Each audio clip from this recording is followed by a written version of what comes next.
Welcome everybody to Finance 101, the Millennial Edition. We're super excited and stoked that you joined us today. In the next hour, we'll be sharing with you best practices, stories spanning the years, and we'll be giving you some frameworks and best practices that you can take away with you so it can better your financial life. So who are we and what are we all about? Well, Jonathan and I, we're fellow millennials with a passion for finance and education. Also, we're aspiring K-pop stars, but that's another story. BTS. So I'm more of an older millennial. So because it is a millennial edition, we have a lot of quality memes coming up. Some of you might not understand it, and that's okay. You can be like myself.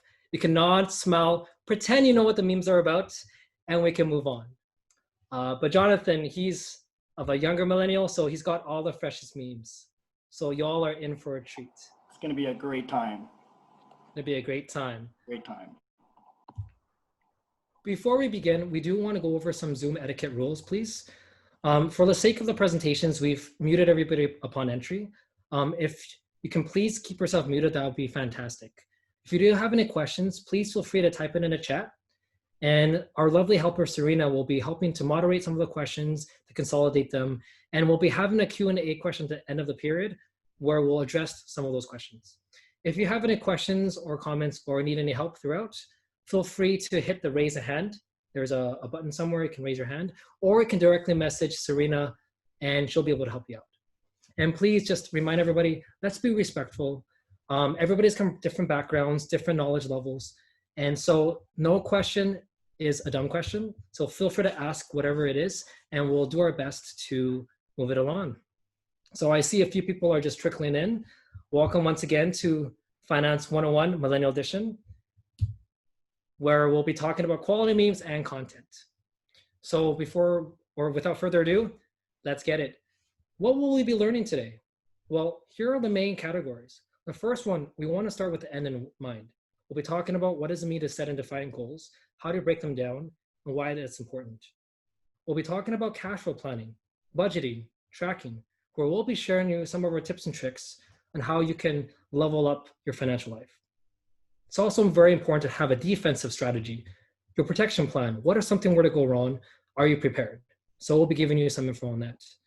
And lastly, we can focus then on the offensive. What's the right investment strategies? How do you save? How do you hit your goals? Is retirement something we should think about? All these questions and more, we'll get to it. So y'all ready? I think they're ready. Are they ready, Jonathan? I can hear them loud and clear. Me too. Let's get it. So just a freebie out here. First tip of the day. All right, that's enough of that. We're done. We're done. We're done. We're done. Thanks for coming out, guys. Just kidding. Before we get started, we do want to remind you, please be ready for some quality memes. Once again, if you're of the older generation like myself, it's okay if you don't get them. We'll just smile and nod along. But I'm going to pass over to Jonathan to take away. Perfect. Next slide, please. Okay, so as we get started here, we actually want to start off with the fun activity that we like to do with our clients. So I want you guys to actually maybe pull out a piece of paper or just close your eyes and think about this. If you had your house taken care of, if you had your mom's house taken care of, your dog's house taken care of, everything was taken care of, but you had $10 million, what would your life look like? So just take 30 seconds to write this down or just visualize in your head. Essentially, what kind of lifestyle pops in your head for you? Some of you might be wanting to travel more. Some of you maybe want to be volunteering for a cause you're really passionate about. Maybe family is really important for you. Or some of you might even continue to work. So whatever the case might be, just think about it a little bit and feel free to actually write in the chat what the visualization is for you. And we can see what are the most common responses. Also on that note, congratulations to everyone who made it in. We actually had a limit to how many people we could fit in. So you guys made it. Okay, so let's take a quick look at and see what. Alrighty, we'll go to the next slide. Yeah, actually, before we go to the next slide, for those who have thought about it, can you actually put down what's your vision in the chat? We'd love to read some of these things just to see where you guys are at. We have Jonathan with a house, car, and get married. Solid. What about everybody else? What does your vision look like for your tenure or for your future? Danny would travel everywhere. Another travel from Elaine. Travel, give back, invest. Support my family and myself. Work less, volunteer more, invest. Buy a house, travel. It seems to be one of the 4 things I mentioned. So either I'm a mind reader or Or you influence them with your pictures. I want to go on all 4 too. make sure my parents don't have to work. I love that. Invest and travel the world. Derek. Great. So we're seeing a lot of great answers. Just keep them coming in.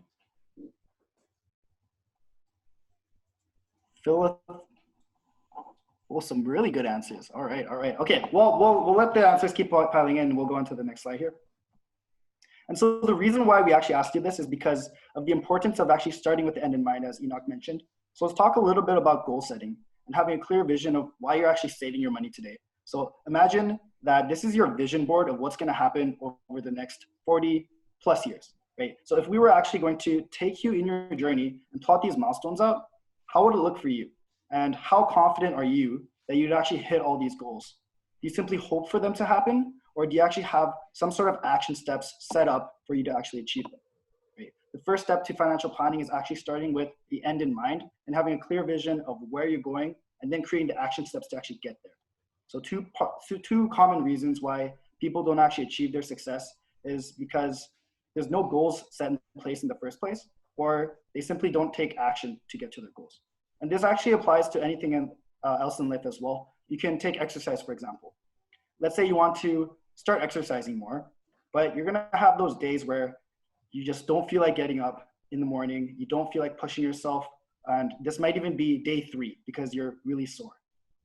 At that point, it's easy as a human being just to give up, but if you have a clear reason why you want to exercise before you even start, let's say you want to look better, feel better, you want to reduce your chance of death by a certain percentage that you researched about, whatever the case might be, if you can put a lot of value to what your goal is, then when you have those days where you don't feel like exercising, you can actually look at it as, man, I don't feel like getting up, but you know what? This is actually an opportunity for me to get one step closer to achieving my goal. So this is why it's really important for us to actually start with the end in mind and how it applies to really any goal or any situation in life. Next slide, please. So the question is, well, how do you get to the goal? Where do I start and what's proper order? And so what we have here is the framework. It's a financial hierarchy of needs. So it shows you a proper order of how you can get to these goals by focusing on what's the priority at this point. At the very bottom, it's making sure you have your plan. Jonathan talked about starting with the end in mind, and it's just visually writing it down saying, where are you going towards in life? Where are you today? What is the timeline looking like? Having your roadmap to see where things are, both outlining the opportunities as well as looking into what are some of the potential obstacles in your way. What are your core values? To have a mission and vision for yourself and having it laid out. The first category we want to talk about, it's things that are outside of your control. What happens when life throws us curveballs? What happens when someone gets diagnosed with cancer or they go through a heart attack? Maybe they go snowboarding and they just broke their leg, they're unable to work. Maybe someone passes away before longevity when it's too soon. Are you financially ready for these things? And are you prepared? And this is one of the things we'll be talking about later on. Making sure you have a defensive plan and protection plan in place for these things. Now that we've covered the doom and gloom, everything's set, you can move it to the next level. The sexy stuff, savings, investments, hitting your goals. Some of you mentioned potentially buying a place, settling down, getting married. A lot of you mentioned traveling, being able to give away, philanthropy, all these different things, starting businesses. These are all incredible things. But do you have a plan? Do you know how to get there? And how do you get there sooner than later? So that's the next category. And at the very top, it's now that you build your nest egg, how to continue to grow it, how to get back to the next generation, how to pass it on to your kids, to grandkids. And we'll be talking later about estate planning and how that transition works. And the reason why I have this here for you as a framework is because so often, most people's plans look like this. They start topsy-turvy. And you might have heard this before, but people saying, man, I'm going to go all in on pot stocks, or yeah, I'm going to get into the Bitcoin rush. And I don't know about you, but a lot of people have lost money in it. myself included. So I'm going to be sharing you some of my mistakes that I've made over the years in hopes that you can learn from it. So the whole point of here is making sure you have a proper foundation in place. Yeah, great. So to add on that, essentially, once you establish what you're trying to achieve and how you want to achieve it, a lot of people think they're just done and that's it. Life is great. But unfortunately, this isn't the case because everyone has a plan until they get punched in the face. So our question to our clients often is, do you know anyone who has been punched in the face, but by life? So if you take a look at the next slide here, if you consider this, if you ask anyone in your family right now or just text a friend, ask if they think they're an above average driver, and they'll most likely say yes. But here's the thing, even if this really was the case and they happen to be the safest driver in the world, unfortunately, they're actually still prone to accidents due to the negligence of others, right? So this is one of many of life's uncontrollable events and something that we need to think about and plan for as responsible young individuals. So if one of these accidents did happen to you, it's important to actually think about how would it impact you and your financial journey. What if you did get sick or so hurt that you weren't able to work for 6 months? What would your life look like? What if it was for 1 year, for 5 years, for 10 years, or for the rest of your life? Wouldn't it make sense for you to have some kind of plan in place so that you can accomplish all your long-term goals, regardless of what life throws at you? To me, this is what it means to be responsible. And so on top of this, a common response that we get is, oh, I can just move back in with my parents and they'll take care of me, right? And I'm always really glad to hear this, and I really hope that we have the parents and supportive friends who are willing to help us out when life throws us curveballs. But sometimes I like to remind my clients that their parents took care of them for the last 20 to 25 years. But it's because of our poor planning that we become a burden to them again. Wouldn't it make sense to be the responsible individual, to look ahead and plan for the worst case scenario, to not only be able to continue to take care of yourself, but also other people, especially your parents who took care of you for the last 20 years. And Enoch has a personal story on this topic that he would love to share. Yeah, so just to get a little bit personal here, when Jonathan was talking about unexpected things and about things that pop out of control, our family story is actually the story that I wanted to share with you about that. So this happened when I was in my 3rd year at SFU. So I was in the middle of preparing for my finals. And as most of you, I was cramming for the last week before finals in a library, trying to put my head down and work. And then I got a call from my mom. So I picked up and I said, what's going on? And I heard my mom in a frantic voice call out to me saying, hey, Enoch, you need to go to the hospital right now. It's an emergency. So I immediately left the library. I flew out the door, just got onto the bus as quickly as I could, got to the hospital, ran through those doors, and just opened the door to the room where my brother was in. And then I saw him hooked up to hospital tubes. And that was when I found out that my brother was diagnosed with a brain tumor. So to give you context, my brother was 18 at the time in grade 12. We didn't have cancer in the family. And this just came out of the blue. And that the next few weeks were just the worst. I ended up actually failing that entire semester because I was at the hospital every day. Ended up failing multiple semesters and actually dropped out of school at SFU. So that's something that not a lot of people know. And it was just one of the toughest moments where I thought to myself, well, what's the point of going to school and working so hard when my brother's in the hospital dying? And some of those things that popped up is I'll share with you as well. We haven't shared many people, but we were also renting at the time. We ended up getting evicted in the middle of it because they wanted to move back in, which turned out to be a lie because they ended up renting it to somebody else. And it was just a huge burden on our family when we looked into the financial side of things as well. And one of the reasons why I didn't go back to school was because I couldn't afford to go back to school. And that was just to tell you a little bit of the story. But the more of the crux of the story is that my brother later actually became healed. So miraculously, by the power of God, my brother is actually now cancer-free. So he's with us today, cancer-free. Yeah, so it's really awesome to know that my brother's alive. I know not everybody has that same story, but to this day, there's still hardships. My brother is still a person with disability. So there's a lot of things that are going on that keeps him from being able to do what he needs to do. But sorry, hold up. I got a phone. Sorry guys, should have muted that. But what I was saying was that even though my brother's a person with disability, he's amazing. He's doing incredible things now. He's an amazing artist. But we still have financial costs that come with us today. Medication we need to pay for, procedures to do. And to tell you the truth, we were not prepared as a family. Nobody had taught us about the importance of planning. We didn't have the proper insurance. We didn't have savings set aside.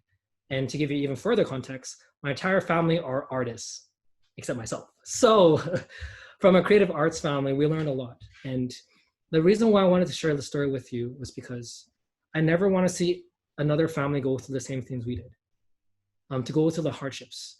Our story had a beautiful twist where my brother's healed. I later went back to school, graduated. I'm here with you today. But a lot of people don't have the luxury. And that's why for us, it's so important to tell you how to prepare for the emergencies. And just to throw some statistics at everybody, over a third of Canadians will be diagnosed with some critical illness or have to go on disability leave at some point in time. And a lot of us think it'll never happen to us or our family. But this is where I say, I hope it never does. But what if it does? Are you prepared? And for us, when we do our financial planning, that's the first thing we look into, making sure you have a proper protection plan in place. So with all that said, now you've gotten your protection plan, you've implemented it. Now we can go on an adventure. So you got your goals, you got your timeline. Let's alpaca your bags and get the show on the road. So where do we begin? Well, ask yourself this. Do you know where your money is going towards? Do you keep track of your finances? Do you regularly budget? We want to tell you some action steps you can take away right now. If you don't already, track your expenses. Start with your monthly expenses. Where is your money flowing towards? There's a lot of different platforms and apps that you can use and insights to track it. But the simplest way is just to write it down on Excel, on a sheet of paper, just so you can visualize it. Then say, do you have a budget for your monthly or your annual? And make sure you review this every time. And we want to introduce you a framework that will help you to be able to budget well. We call it the Wallace Wheel, the budgeting edition. If you imagine the money you have or the resource you have as a big pie, there's only a few ways you can really slice it. You can use it to live, you can use it to give, you can owe debt and owe taxes, and you can grow it. So my question to you is this: what does your pie look like? And how do you feel about where you're at? One of the questions we always ask our clients is this: imagine if the CEO or a big boss were to check your accounts, they were to audit you, they were to look into how you've been spending your money, and they were to comment on you. What would they say about you? Would you be fired or would you be promoted? Where would you be? And how do you feel about that? And so what I wanted to introduce to you was the principles of stewardship. And what I can guarantee you is if you follow these 5 instructions, not only will your financial life be better, but your life itself will also be better. I can guarantee you, because we've seen it in our lives and our clients. So what is stewardship?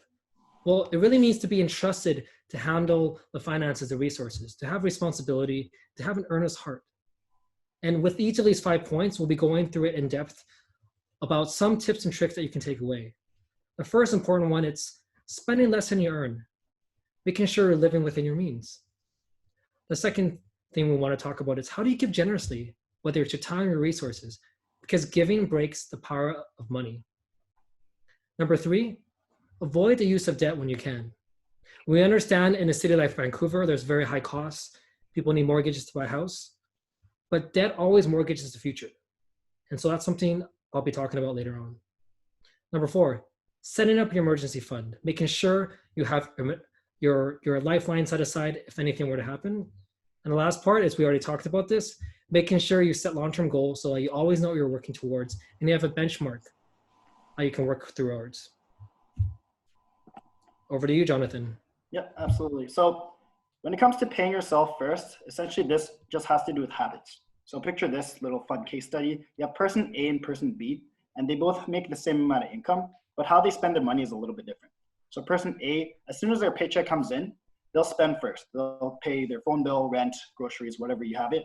And then they look at their leftover money and they tell themselves, oh, I have some money left over, I'll save it. But the problem with person A is sometimes they'll think, you know, I did such a good job saving last month. I'm going to treat myself to some bubble tea with the extra pearls, even though no one can actually finish all the extra pearls in bubble tea, or they'll get guac on their Chipotle, which is absurd, but sometimes they'll do these things. And then we find that at the end of the month, they have little to nothing left over for their savings. Person B, on the other hand, they'll actually make savings a priority. And so they'll do something called paying themselves first. So they'll almost tax themselves and save a chunk of money that they specifically know they need for things that are important for them in the future. Things like retirement, things like buying a house, vacation, you have it, right? And then they'll go ahead and spend the difference. It's all just about habits, and paying yourself first can actually go a really long way to your financial success. Next slide, please. One of the things that's really important, I wish somebody had told me about, was what is credit? What's your credit score and why is it important? So I don't know about most of you, but when I was 18, one of the first things I did was get a credit card because they were everywhere and I heard you can get good points and you can cash back and I had no clue what it was. So I signed up for a bunch and I started using them. And quickly I realized, oh, it's not like an ATM. I actually have to pay it back. So what ended up happening was I didn't realize what it meant. I was just spending money I didn't have, constantly trying to figure out how to pay off my credit card. And eventually somebody told me about credit score. And I realized my score was so bad. And what it is a credit score is basically, it's almost like a test that the lender does to say, how are you doing? Are you good with being able to handle credit? One of the first things you want to do is to actually determine what your credit score is. And so there's a lot of different tools you can use for it. You can use Credit Karma, there's Mogul, there's Equifax. And going through this will actually let you know what your credit is. Really quickly, what's the breakdown to make up your credit score? I put into simply, the top three things that go into it is consistency, capacity, and credit. Consistency. Are you regularly paying off your credit card? In my example, I wasn't. I didn't realize you had to. I kind of just left it and I ended up getting dinged so much interest. And later on, I realized, okay, I need to fix my life. I got to get it in order. So I got to be consistent with that. Capacity. I was always maxing out my credit cards. Did you know that when you max out your credit card, when you use up all your debt, that actually negatively affects your score? The rule of thumb is you want to keep the amount of debt that you take on. Let's say if your credit card limit is $1,000, no more than 35%. And so if you're constantly maxing your credit card, either up the limit or look to decreasing your costs. And so I would look into a mixture of both. And that credit just means type of credit. Is it a line of credit? Is it a credit card? Is it a mortgage? That also affects your credit score. The thing I want to leave behind with you with this one is to be very careful when it comes to debt. A lot of people here in Canada actually struggle with debt, and they actually are living paycheck to paycheck. So I'm actually going to ask a poll for all of you, just to see what you think about this. And the question is this: what percentage of Canadians do you think are one paycheck away from bankruptcy? Is it 12%? Is it 25%? 31%? 46%? What do you think?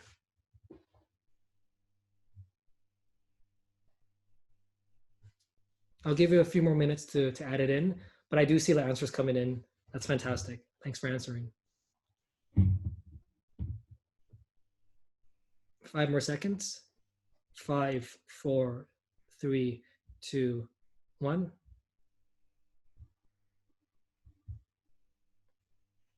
So a lot of you have said 31% or 46%. And you know what? The answer is 46%. What that means, it's, if you look into this room, at least half of us are one paycheck away from bankruptcy. Maybe not. I think you guys are maybe all doing much better. But statistically, what does that mean? It means that financial literacy is at an all-time low. People don't know how to handle their things. And the reason why we wanted to have this workshop, and we're so excited you're here, is that taking these steps forward will help you get out of this place. So you can not only better your finances, but you can help each other out. So I just wanted to quickly share out with you because I was there, living paycheck to paycheck, not knowing what's going on, trying to pay off loans. And really quickly, one way you can do it, if you find yourself neck deep in debt, there's a snowball strategy. Let's say you have a bunch of different debt you owe people, credit cards, line of credit, etc. Start with the smallest one. Isolate your debt. Put all of your money towards paying off one of them. The reason why is because when you combine all of your power together to knock off one debt, you're paying off more of the principal. So you can actually pay it off faster. Once you pay that one off, go to the next. Then you go to the next. And before you know it, you'll be able to tackle more and more debt, and soon you'll be debt free. So that was just a very high level thing. If that's something you want to talk about, just drop us a message and we'll talk more about it. But that's my story of why it's important to build up debt and how I got into a lot of debt and I was in trouble. But now my credit score is over 800, humble brag. And you can too. Now I'm going to go to the next slide. Having an emergency savings fund. Experts say to set aside 3 to 6 months of your living expenses aside to prepare for an emergency. We've actually upped this to 6 to 12 months because we're currently in a pandemic. And as you know, many people are losing their jobs, having to shut down the businesses, and the world's uncertain. Are you prepared if anything were to happen? So making sure you set it aside. And let's talk about what is an emergency. Let's define it. We define it as it's a one-off event. Like let's say your roof starts leaking, the tires in your car break down. Maybe you have to fly back to Asia because your parents are sick. Something happens, it's a one-off event. And what I tell people is this, imagine that example. So if you look at the picture, would you blow out a candle with a fire extinguisher? No, right? Because it's ridiculous. But the same way people use emergency savings funds, let's say to buy the next PlayStation 5 that's coming out, or they use it to go on vacation. And when an emergency really happens, they don't have it. So I wanted to let you know to please define it, stick to it. And once you use it up, top it off. Just like when you use a fire extinguisher, you need to fill it up again. So enough on that piece. And I'm going to move on to the next section. When it comes to your financial journey, think about the epic tales of heroes around the world. They all have a trusted guide or mentor, someone to help walk them through, to share their experiences, and to help empower them to achieve their quest. So Jonathan and I, that's our whole purpose, is we want to help provide both our stories and our advice and our mentorship to help you reach the goals you want, to help you on your journey, to make sure you can hit the goals and to do the things that you're called to do. So if I were to say anything on this, it's make sure you have a trusted guide, somebody that you can rely on to help you along your journey.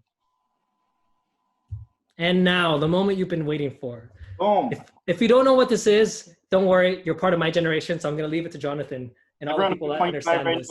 Is losing their minds because this is the most poppin' meme of the 21st century. Okay, moving on. Next slide, please. So when it comes to investing, this is probably the most popular topic around finance with millennials and younger people. And there's so much information on the internet right now with this, do that, but it's really difficult to understand what are the most proven principles to actually work well. So we actually map them out for you guys.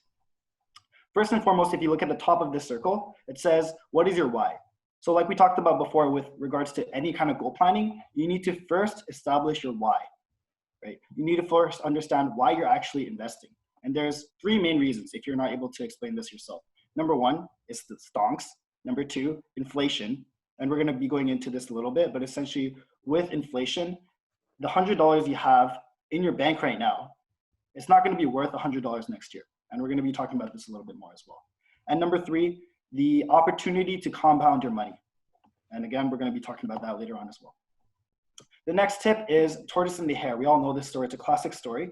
And so we want to have the slow and steady gains. We don't want to be looking after the big wins overnight, but rather plan for the long term and then consistently invest. Next tip is to utilize your registered vehicles. This has to do with taxes and not paying more taxes than you need to. Next, we want to be consistent. So don't try to time the market. It's super wonky, especially these days, and no one can predict that thing. But rather what you want to do is something called dollar cost averaging, which some of you may have heard of before. What that means is you just simply keep investing consistently every single month, regardless of if it's up or down, because history has shown that in the long run, it goes up, but it might be volatile throughout its journey. Next, we want to look at, are all your eggs all in one basket? Essentially, this means to diversify. And so if you put all your money into a single investment and that investment does terribly, then you take a massive hit and that's not good. So instead, you want to lower your risk by diversifying your investments and being more spread out. And lastly, are you on track?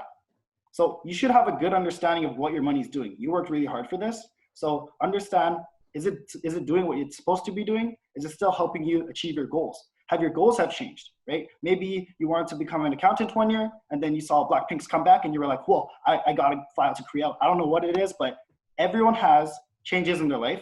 Make sure you keep up to date so that you're still working towards what you should be working towards.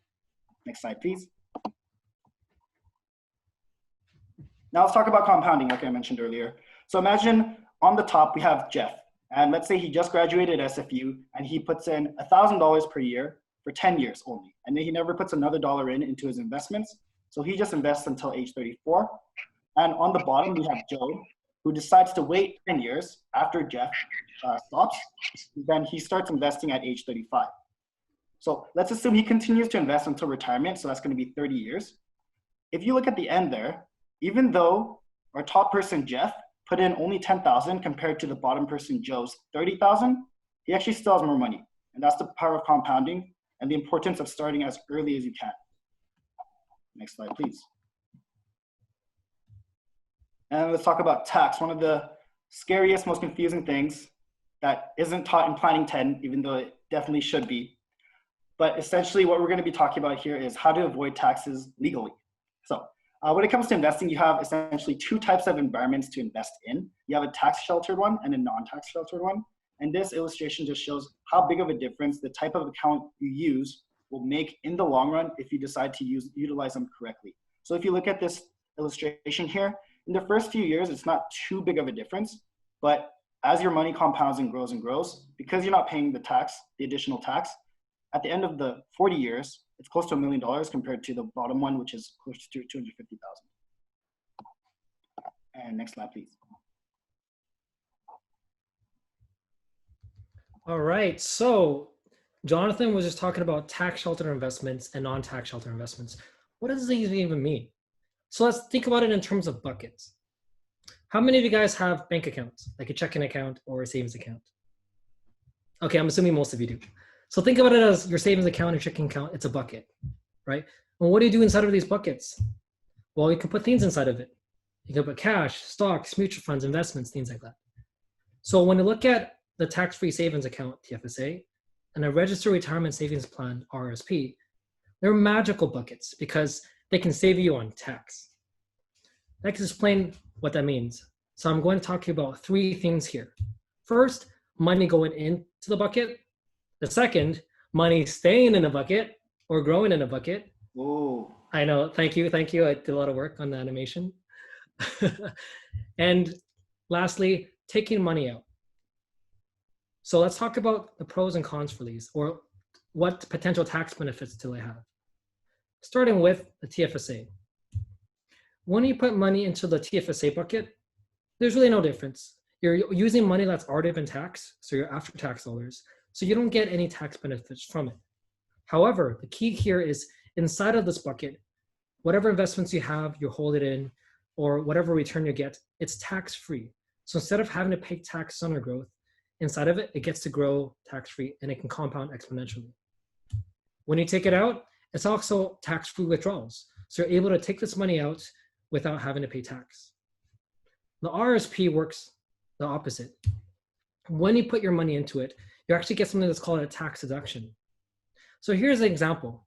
Let's say you're making $80,000. So you decide to put $20,000 into this bucket. Now you're getting taxed at $60,000, which is a lower tax bracket than it was if you were in $80,000 or $90,000 or $100,000. So you get that tax savings right away. Inside of it, it also grows tax-free, just like the TFSA. But herein lies the key difference. When you take the money out, at that time, it's taxed. So you might be wondering, well, what's the difference between the two? Why is this so important? Well, the RSP, it's in its name, the retirement. Most people, when they're in retirement, or a lot of people, they're most likely making less in retirement than they're making when they're in their 30s or 40s. And so if you think about it this way, if they were to take money out when they're only, let's say, making $20,000, they're paying less on taxes. If let's say they're making 6 or 7 figures. And so you're basically deferring, so pushing back the tax into the future years where you'll pay less tax and you can grow faster. Now, what does this mean for you, especially for the younger generation? Well, the first thing we say, it's actually to look towards the TFSA. The reason being is because right now you're probably not making as much as you will in your later years. And so it makes more sense for you to have your contribution room for the RSP pushed for later years when you are earning more, that you can save more on the taxes. So one of the things we talk about is making sure you can use the TFSA bucket and put it in there, you can max it out. And later on, you can even dump that bucket into the RSP. But however, your situation is unique. And it doesn't mean to say that you should go with one or the other. It's important to know where your situation is. And that's why for us, we can't recommend anything to you unless we actually know your situation. So we just wanted to give you a very high level overview of what some of these things are. If you're interested in talking about what that could mean for you, we can take it offline. But that's it for my little animation of the day. So thanks for joining us with that one. And I wanted to give you a summary. I know we talked a lot. We went really fast on a lot of stuff. We wanted to give you these 8 points of a summary. The first thing we talked about, it's avoiding debt if you can. And part of that is also understanding and learning to build a good credit score, good credit. The second step you should take is setting aside an amount for your emergency savings fund. And for us, we look towards at least 6 to 12 months of expenses. The third one, it's reviewing your budgets, knowing where your money is going towards, and also looking to see how can you grow your income. In this case, the advice is spend less than you earn and put aside more than you can, which leads us to number 4. Pay yourself first. For us, start with 10 or 20% what you can. Set it aside the moment you get your paycheck. And this will give you leaps and bounds in terms of personal returns. And learn to give.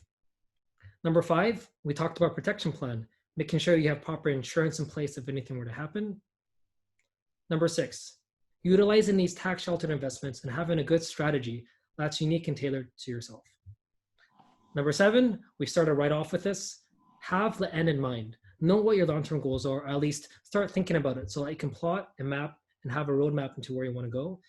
And last but not least, work with a good financial advisor that they can help you along the way. And so we just wanted to share with you a few words about what it means to bring your light to the world. And Jonathan's going to share with you a story of why he even got to this place and what does finance mean to him. Yeah, thanks, Enoch. So some of these thoughts are definitely not mine. They belong to Jordan Peterson, Carl Jung. Those might be some familiar names to you guys, but essentially the concept is don't just do this for yourself, but do it for others too. And so consider this. Each and every single one of us has a light to bring to this world. And if you don't bring your light to this world, then the world gets a little bit dimmer. And so believe me, the world can become a very, very dark place. So this is why it's our responsibility to take care of ourselves and bring about our full potential so that we might be able to make the world a little bit brighter tomorrow than it was yesterday. So some of you might be thinking, what are some of the ways I could actually bring my light to the world? And so I want to share with you one of my goals of how I'd like to shine my light. And so my goal has to do with a massage therapist and some handmade backpacks. So essentially, a while back, I was training jiu-jitsu, I was competing a lot, and I actually hurt my back pretty badly and I needed a massage.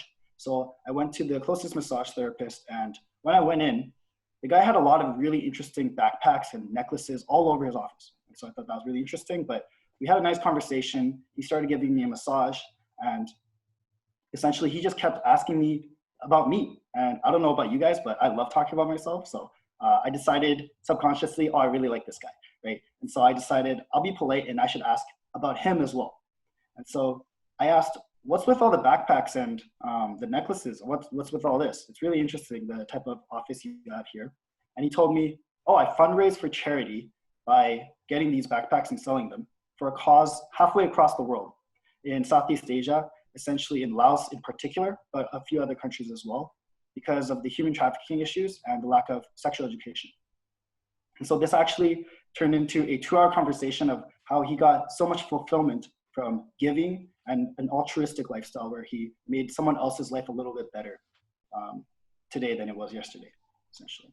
And so after the 2 hours, I actually signed up for a 30-minute massage because I was broke and I was a college student. But I told him, oh man, I guess I'll pay for the 2 hours. You know, I really I really enjoyed it. But he actually told me, you know what? Don't pay for the massage today. I want to actually challenge you to pay the kindness forward. And so I thought, whoa, okay. So I got a great life lesson and a free massage. I'm running with it. So I actually ran with it, and I didn't really think about it too much. I was very immature. You could even say I was selfish, and giving was just not on my mind because I told myself, I need to take care of me first. I have to pay for school, pay for all these other things. It's not really on my mind. But essentially, went home, did my thing, continued to train, and my back was hurt again. And so I had to go back. And when I went back, same thing happened. I signed up for a 30-minute massage, but our conversation just seemed to naturally flow towards why giving was so important for him. And so we talked about this again, turned into our conversation, and same thing. He told me, don't worry about paying for today. I challenge you to pay the kindness forward. Figure out what you want to do. And on top of that, he told me, your back is looking pretty bad. If you want to continue to compete anytime soon, it looks like I'll actually have to take you in every single day for the next week or two, for 2 hours, every single day. And I told them, oh man, okay, there's no way I can actually pay for that. I appreciate it, but I guess I'll just not compete this year. But he told me actually, don't worry about paying. Let me take you in. I actually don't have time in my schedule to fit you. But what I can do is open up my shop 2 hours early, and I can massage you from 6 a.m. for 2 hours every single day for 2 weeks for free. And I thought, what is with this guy? But that's exactly what he did. And so for me, the massage therapist, his name is Chris. This was an angel sent by God to really just change my heart. Clearly, I wasn't getting it the first time, so God had to break my back again to get me back in there and break it hard enough for the message to really get through. So for the next 2 weeks, essentially, I was able to have a conversation with Chris where I really learned to listen too. Just shut up and hear how important it was and how fulfilling it was for Chris to be giving and making an impact to the world to get a sense of fulfillment for his life. And so this absolutely changed my heart, and it just allowed me to have a shift in perspective. So since then, I made a promise to him, I made a promise to myself, and I made a promise to God that not only would I find a cause that I was passionate about, but I actually want to influence others the same way Chris did for me, to find a cause that they're passionate about and also find fulfillment the same way that Chris did. So this is how I plan on paying the kindness forward that the massage therapist asked me to do. So to end off today, I want to challenge each and every single one of you to take that first step towards discovering this truth. It might be taking some time to just think about the things you're thankful for.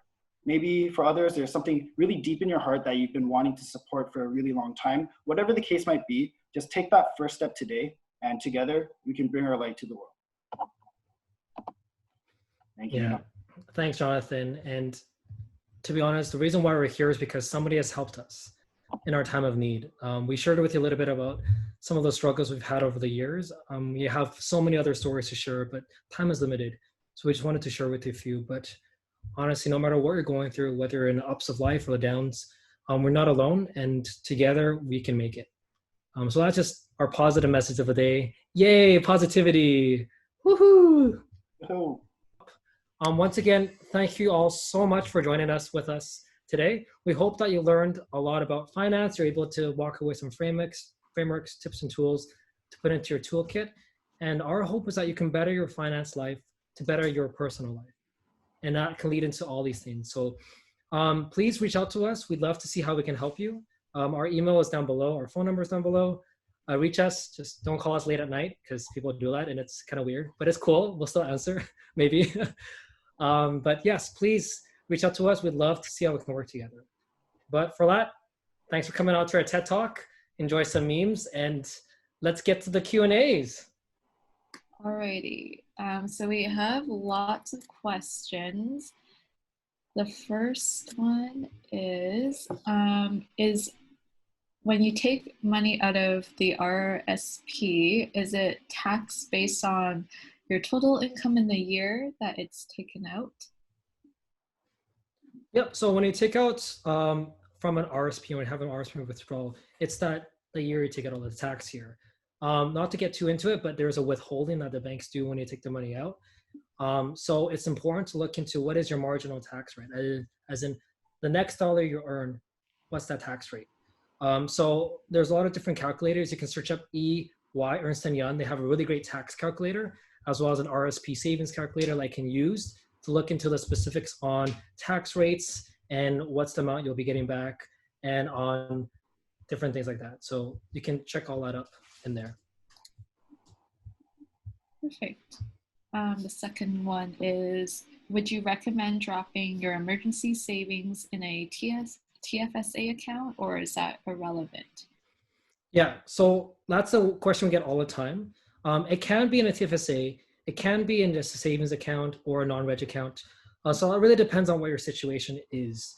The more specific thing we talk about, it's liquidity. So the ability to access it quickly. So without getting too much into details, you're able to put it into, let's say, very low conservative investment types where it can quickly take the money out within days. That's possible too.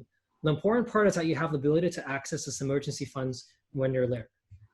As to how and where to put it in, that's where we usually have a conversation around, depending on your needs. Thank you. The next question is, if somebody has a bucket of money, how would they decide how much goes into a mutual fund, a TFSA, RRSP, amongst other things? Mm-hmm. Yeah, I can answer this. So essentially, it really just depends, and you're probably going to hate this answer. It depends on your situation. When we talked about that TFSA versus RRSP, it really depends on how much money you're earning, right? Is it worth putting your money into the RRSP when your tax bracket is so low? And then when it comes to things like mutual funds as well, what are you trying to accomplish in the next few years? Should you be investing at all? And then if so, are mutual funds the best investments for you? So these are a lot of different topics, and it really has to do with the holistic picture. And we need to really get a good understanding of what your goals are and what your personal situation is first, before we can actually give you advice on this topic. Thank you. The next question is, what is the percentage you would put in giving in your budget for things like donations? Sure. So let's talk about this. When it comes to giving, one of the things we talk about is giving is like working out a muscle. For many people, they don't know what it means. Or for example, I'll share everything my story. I stuck at giving. I remember when I graduated from SFU, and I was a finance kid, got out of it. I thought, okay, I don't have enough to give. I've got to pay off student loans. I got to do business stuff, family stuff. I'll give later. And it wasn't until later that I realized, like, wow, like I've already been so blessed. How come I'm not giving it? And it was because I was telling myself a lie that I didn't have enough. So contentment's a part of the piece. It's how content you feel about your life. Where are you at? So when it comes with giving, I tell people to challenge them is to start small. Start with what you can. When I started, I gave like $30 a month towards a World Vision. So I adopted somebody from World Vision. Then I wanted to challenge myself. I want to double it. I want to quadruple it. And then I started giving hundreds a month, thousands. And I'm not going to go into that, but it's starting where you can. I know 10% is what a lot of people hear about. And ideally, it's a nice percentage. For me, my big goal is I don't want to give 10%. I want to only keep 10% and give away 90%. So that's what I'm working towards.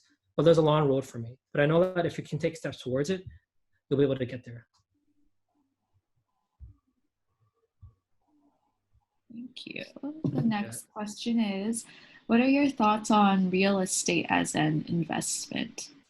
That's a big one. So I'm not going to comment too much on it because real estate can be a great way to diversify your investments, can be a great tool, whether we're talking about passive investments or even having it as a place to live in. But it's very important to know your objective and purpose of it. Is it an investment or is it a primary residence, somewhere you're living in? What are the cash flows? Is it going to be profitable or not? And really get into the details of does this make sense or not. There are some of our clients that we advise them not to get a place because it doesn't make sense. And there's others where we say, yes, you're ready to go. Let's plan out what it looks like. And like we said, you're going to hate this question, but it really depends on where you're at. So it could be a wonderful part of your portfolio. It could also be the thing that is, what's it called? The straw that breaks the camel's back and could cause you a lot of hurt, which we've seen in 2008 and in previous years. So those auto nets. Sorry, Serena, before we go in, I'm just looking at some of the questions. I'm going to jump in on some of these, if it's okay. So one of them, so Jasmine mentioned, we didn't mention our backgrounds, how we got into finance, and what's our objective. So I'm going to quickly talk about it, our story. So myself, I'm a finance grad from SFU. I have a lot of work in the financial field and tech field.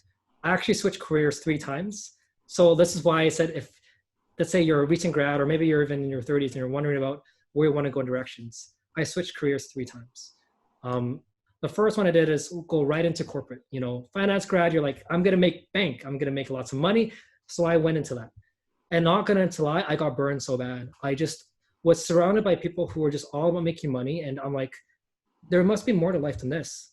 What about making impact? What does that mean? And so I actually ended up leaving because I wanted to make an impact and I didn't feel like it was it. So I went all the way to nonprofit, where I started sitting on boards, did a lot of development work, strategic work, and I loved it. I loved being with nonprofits and to do such good work. But what I hated was nobody had money. People were getting paid peanuts for the amount of work they did, and all the organizations were struggling so much just to fundraise and to keep going. And some of these organizations, because of funding changes, they had to shut down.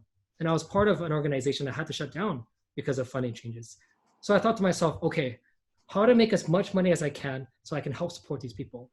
So I'm navigated towards startup consulting. So I worked for a company called Wavefront. It's a tech startup accelerator. So I was part of their programs coordination team, where we helped meet with co-founders, founders of tech startups, and grow the businesses. So that was what I did for a bit of time. And then I ended up later switching back to personal finance because it was the same thing. Starting a business, it takes a lot of money. Everybody's talking about how do you start a business, making an MVP, prototyping, ideation, you know, agile methodologies. The list and the jargon goes on. But people often forgot that their personal lives are often intertwined with their business. And when something goes wrong in their personal life, everything goes wrong. And I was in those situations where we had founders of companies come to us, close the door, and start crying because they're going through a messy divorce. They had lost a loved one, or their key employee just got sick and now they can't complete their sales and had to shut down. And the worst part was watching a founder tell me straight up he had to fire half his staff. That's 10 people without a job like that. And for those people without a job, did they plan for it? Most likely not. And that was what got me thinking, well, how do we help these people? What can I do? What can we do with our skills? And so that's why for the past 3 years, I've been into the personal finance world, because it's utilizing all the skills, the business knowledge, but on a personal level to help people through it. So hopefully that answers your question, Jasmine, of kind of why we're here, some of our credentials, and what we're working towards.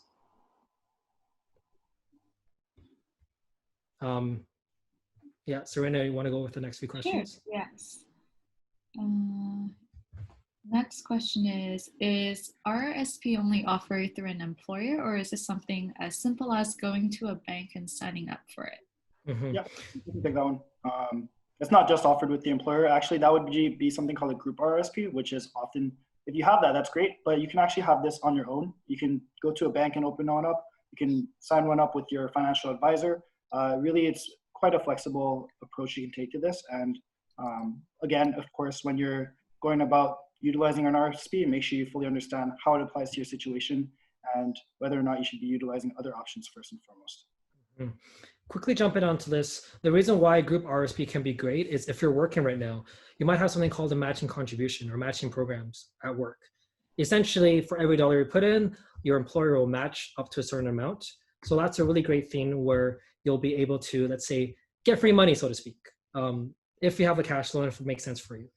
With a personal plan, there's a lot of different things with more flexibility. You're able to dictate more about where your investments can go. You can tailor more towards you. And because you hold it, you're able to see, to be more flexible with it. So this is something that we help clients do, to open up RRSP TFSAs and to manage their investment portfolios. So that is something that we do. Next question is, what are your thoughts on investing in index funds? You're going to hate this answer. It's the same thing.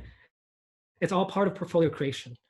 So index funds, mutual funds, ETFs, there's a lot of different investment vehicles, or sorry, investment tools and investments out there in the world. We don't have enough time to go through all of it. So we might just have it in a different workshop, investing 101. But the whole point of it, it's what we talked about, the basics of investment, right? How much time do you have? What are your goals? Methodologies into how do you invest, taking advantage of tax efficient vehicles, compound interest, all these things. Having these will really help shape your perspective on which investments you can take. For example, with some investments, I can hold it until I'm retired. Great, I can be more volatile, take on more risk. But let's say you need this money in the next year for a wedding. Can you risk losing half of it in the next year? Probably not, because then you can't get married and that could be sad. So knowing that is very important and tailoring your portfolio to where it is. So this is something that we usually take offline where we're able to do portfolio creation and say, okay, what makes sense for you? Let's put different buckets and different investments in order to match your plans. So hopefully that gives a little bit more insight into it. I'm sorry I'm not able to go into it more depth at this time. Next question is, do you suggest paying off student loans right after graduation or save that money for emergency funds, investing, etc.? So I'm biased, and Jonathan can step into this. I hate debt. I really, really hate debt. I hate how, for some reason, it's hanging over you. It's something that's you're always thinking about, and it's something that keeps you up at night, and it's something you know you have to pay back. My whole sense, it's can you pay off your debt as soon as you can? Definitely the first step is making sure you have emergency savings. So I would say the first thing it's, can you save for $1,000, set it aside, $2,000, set it aside. Now maybe you're at 3 months, 6 months. Have that there. Have your emergency fund. That's so important. Next, let's see, how can you tackle your debt? Definitely with student loans, there's lower interest rates. Right now there's deferral, but it's still something that you're keeping with you. And we have clients who are in their 30s and 40s that still have student loans. And so it's something that they keep with them, right? So that's one of the things for me. It's, I want to tackle debt ASAP, get rid of it. And then you can focus on building and building and not have to worry about not only the outstanding debt you have, but also on the interest payments you have to make, because that eats into everything as well. Okay, we're going to move on to the next question. In terms of applying for loans and mortgages, what happens if your credit score hits a low? How long does it typically take to achieve a decent score? And will it impact your future severely? Mm-hmm. So there's definitely a lot of factors to the credit score, so I'm not able to answer a lot of these. When it comes to applying for loans and mortgages, this is usually where we refer to experts in the field. So mortgage brokers and people like that who are able to really give you a breakdown of what does it mean to apply for, let's say, things like loans and mortgages. We don't have time to talk into it. We have another workshop called your first-time homebuyers workshop, where we'll go into what are the different debt ratios that makes up qualification for mortgages. If you're self-employed versus sole proprietor versus if you're employed, how does that affect your scoring as well? Is it based on just your income? What if you have student loans? All these things, that's covered in there. So I would definitely encourage you to speak to like a mortgage broker or somebody who is an expert in this field. We happen to work with a lot. So if you need an introduction, let us know. We can refer you to a few of them to talk about these things. And how do you find out your TFSA contribution limit? Easy. If you have an online CRA account, so for some of you, it's the same way that you applied for your CERB or your CESB, your benefits. Go into your My CRA account and you'll be able to see your limits for TFSA and RRSP. You also will receive a note of assessments that gives you the different amounts that you have. Do either of you have any recommendations for where to download, say, a spreadsheet to track personal finances? Mm-hmm. If you do, just drop us a message. Our emails are here. We have a lot of different tools we've given to our clients. We'll be happy to just send you a few of the different tools we use, whether it's different platforms, Excels, and even just checklists that you can use. So great question. Let us know. We have a bunch over the years, so we'll just send over. When starting a business, what are your thoughts on how much capital one should save up? Say it's for a sole proprietorship or self-employment.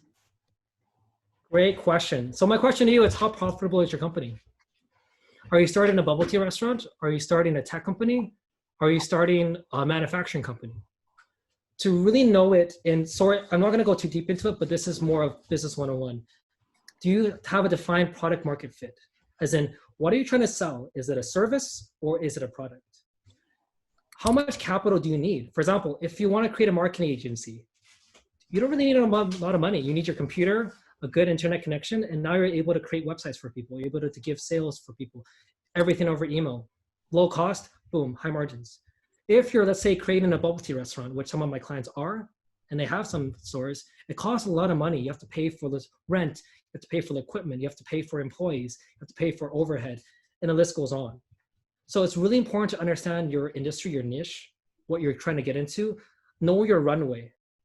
Definitely the more money you're able to save aside, the better, so you don't have to worry. One thing I've always advised people is if you have a job or something that consistently doing income, keep it. Start exploring, right?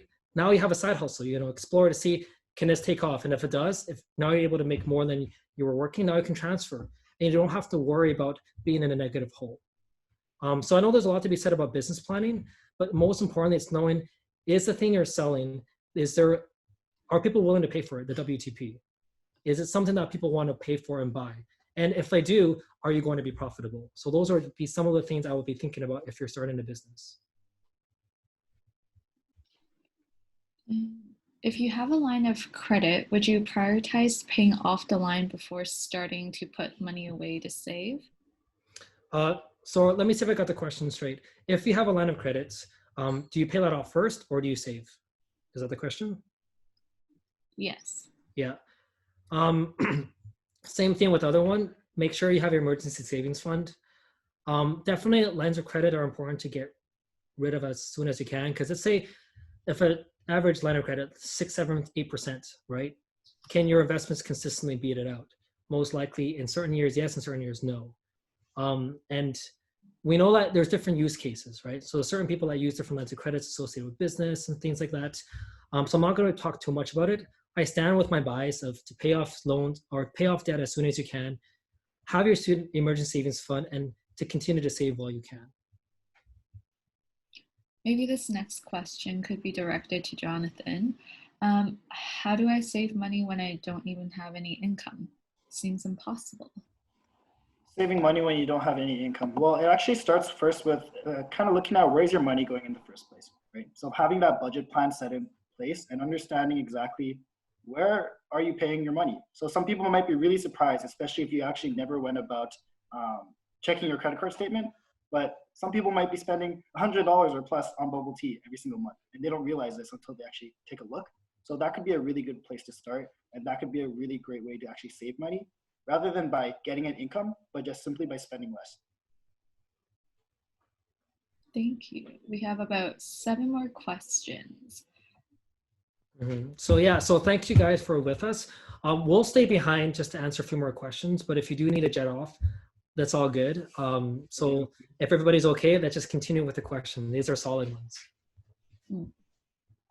What should I do if I want to start a business? How can I start? So I think I talked a lot about it. You can always message us. We can talk over like coffee or virtually over bubble tea, because I love bubble tea chats about it. But really, there's a lot of really great tools and resources out there to start a business. We can look at the lean startup and look at the $100 startup. There's all these different things about how you create a plan. The business model canvas, the lean model, all these tools and resources you can use to really get a framework of how you can build it out. And the most important thing about business building is to test. The only way you'll really be able to know is if you test it and see if it responds. And so there's ways to be smart about it without dumping all your money in and having it flop. But that's I think, enough to be said on that. Okay. The next question is related to TFSAs. Is it true that people can unexpectedly contribute over their TFSA contribution limit, even if they contribute the exact allowable contribution room due to some interest that develops? And is it advisable to contribute slightly less than your allowable contribution? So it is important to know your contribution limit. So your contribution limit starts when you turn 18, and every year it gets added depending on that year how much they allocate. Currently, right now, it's $6,000 every year that's added to your limit. In terms of the question, it's that when you look at your limit, it's based on how much you contribute, not how much it's grown by. Let me say this again. So let's say you've contributed 10 grand, your limit's only 10 grand. You now have 20 grand inside of your account. So you actually have room of 20 grand now. So even if you take the money out, let's say you take this money out, you can't deposit it in the same year but the next year, all that room opens up again. So you can put that money back in, plus whatever addition of that year's amount. In this case, $6,000 you can put in. So it is important to look into your contribution limit to say, okay, well, how much you have left, also to keep track of how much you're putting in. And that will help give you an idea of what your limit is at. And this one, I guess maybe both of you could answer this one. What can I expect in a call with a financial advisor? Making a personalized action plan on where to invest, or is there more? I mean, I'm going to start and then Jonathan can go, but for us, it's a lot of bubble teas and coffees or whatever. Honestly, to be honest, most of the time we talk about life. I'll probably say about 10-20% of the time is actually crunching the numbers, figuring it out. But our whole point is, how do we get to know you? How do you get to know us? And to see if it's even a fit, are we able to work together? And so to your point, yes, it's creating a personalized action plan. It's going through the process we talked about, going through the holistic view, protection plan, offensive plan, mapping out your goals. And that's one of the things we love to do. It's really get to see what drives you, what's important to you. And then we'll be able to share with you some best practices and stories of how you can get there and create some actionables so you can get to the next point. Yeah, so we're not just trust us. We're good-looking guys in a suit. Trust us with your money. We'll do the good things with it. Rather, in order for us to give you a personalized recommendation, it's really important for us to fully understand essentially what you value. And so we really take a deep dive into what are your goals, what's important for you, and why are you trying to accomplish those things. So personally, I actually didn't share too much about how I got into this business, but growing up, I was mentored a lot. And so originally I wanted to go into policing, and I wanted to be a lawyer at one point as well. So I found myself a criminal defense lawyer. I found myself a homicide detective who really mentored me, and they shaped a lot of my perspective. And so seeing this in my own life, I realized I really wanted to be a mentor to other people as well and help them find a sense of fulfillment, sense of motivation and drive to really become the best person they could. And so I had a little bit of mentoring and life coaching experience myself. And so I decided when I was looking at the different career options, what is one I can go into where I can really get to know people and help motivate them? And so essentially when I see myself as a financial advisor, I see myself more as someone who's able to kind of break down someone's thoughts and help them understand exactly why they should be going towards one way or another, and just be there to listen to them while specializing in the financial aspect. Because obviously this is something that applies to everyone's life and can have a huge drastic impact towards their actual success. So when it comes to our financial planning process, we don't just ask, how much do you make per year? And do you have a TFSA? Okay, let's use it. No, it's rather, what are the big goals coming up? Why is this important to you? What kind of steps do you have in place right now to accomplish those goals? And is there anything we can actually change to help you accomplish those goals in a better fashion? Or should we actually be talking about different routes as well? And so that's kind of more of what you'd expect. So it's a little bit different than what you probably typically may hear from a financial advising appointment. Thank you for sharing. Yeah. So we are at 6:20. So maybe we can just take one more question. And so if there's a lot of questions outstanding, feel free to just message us or we'll reach out to you and we can continue the conversation offline. Really appreciate everybody sending in their questions and staying for the chats. We hope that everybody's enjoying this so far. So we'll just take one last question, Serena. Okay. Thank you. And it's actually related to a potential workshop. Someone is asking if there could be a workshop on starting a business. We could. Why not? Yeah, sure. Why not? Like, so that's why we wanted you to fill out the survey, because we don't know what you guys are looking for. So you can still fill out the survey. I mean, we'll give you a bubble tea another day, but just see how that is. So you let us know what you're looking for, and if there's enough interest, we can launch it. So I'm just looking into the chat, and actually, if you guys are okay, let's actually answer some of these. I think some of these are pretty important. Okay. Simon has great questions. So Yeah. 3 more questions that I have here. Yeah. So sorry, Serena, I cut you off. Sorry. Oh, no worries. The first one is, when getting a line of credit from a bank or credit union, would the interest rate be different? Example, lower when you have a student status versus a working adult status? Mm-hmm. So when it comes to lines of credits, taking on debt and arrangements, we still refer to experts, so like a mortgage broker or specialty, because then it can really explain to you and define what the qualification is. For example, looking at your income. If you're a student status versus adult status, well, a lot of the times to answer the question, are you working? Do you have income? What's your credit history? Do you have a lot of credit score, right? We talked about building credit. Do you have a good, consistent credit score? So there's a lot of these factors that goes into it. So it'd be good to talk to an expert to really go through the different steps to say, okay, what does it mean for me? What's my situation? And you'll be able to get a better idea of what that means for you, regardless if you're a student or if you're an adult or not. Hopefully that makes sense. This one is directed to Enoch. You mentioned your logic for paying off your student debt ASAP. However, is there a benefit to taking an alternative approach that is not to pay off your student loans as soon as you finish school? I mean, that's my bias. Like there's different alternative approaches. I mean, you can go heavy into leveraging and do a lot of stuff, but there's a lot of alternatives, but not all of them is good. It also depends on where you're at. What's your personal situation? Definitely now, for example, with the government giving a 6-month deferral on student loans, interest free, that's great for a lot of people. You don't have to pay that amount. Especially, let's say if you graduate and you have student loans, you're able to get a grant, a completion grant, $500 towards that. You also get decreased rates. So depending on your situation, there's different things we can talk about on what it works. Maybe let's say you need to build up your emergency fund first. Maybe there's obligations you have towards your family. Maybe you're taking care of kids. Maybe you have things that are also important that you want to work out for. Maybe you have a huge line of credit or a huge credit card. Pay that off first, right? Or different things. So there's different things we can talk about, but message us and we can see where your situation is at. Alrighty, we're at our last question. Maybe the both of you could give some input on this. If somebody is saving down for a down payment, should they pay off their student loans first, or keep making monthly payments towards their student loans so that they can save up more lump sum for their down payment? That's an excellent question. So for that one, I'm actually going to bring up one of our business partners. So Ivan, so he's my colleague. He's here too, so he can help give you some insights. He does a lot of this. So Ivan, I'm going to get you to unmute if you can. Here. Okay, so for this question, it really depends on when are you planning to buy a place.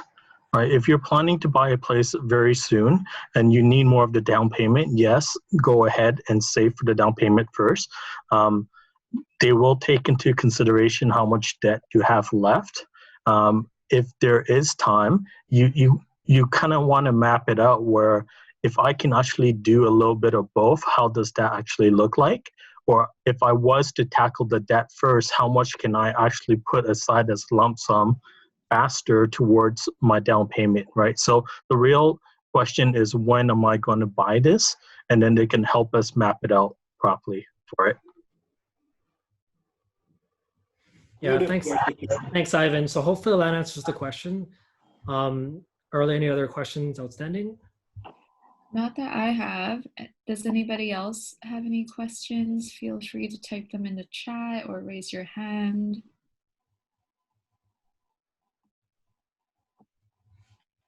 Going once, going twice. Okay, sold. Whew. We made it, everybody. You made it to the end. Once again, this brings us to the end of our program today. Thanks so much for staying and joining in our Q&A session, for being with us. We really hope you took something out of this. And our hope for you is that you can better your financial future so you can better your life. Please reach out to us. We'd love to see how we can work together to help you with the path. But that's basically it. So yeah, please fill us with your feedback as well. We'd love to hear more about how we can help. So that's it, guys. We're done. So we'll stick around for the next few minutes if people do have any last minute questions, but you're free to go. So thanks everybody for staying. Thank you, Hans, for your wonderful music. Thank you, Serena, for helping. Thank you to my siblings, Luke and Ruth, for supporting, for Ivan as a colleague for being here as well. Jonathan and I are going to do a mic drop. So mic drop. So we're done, y'all.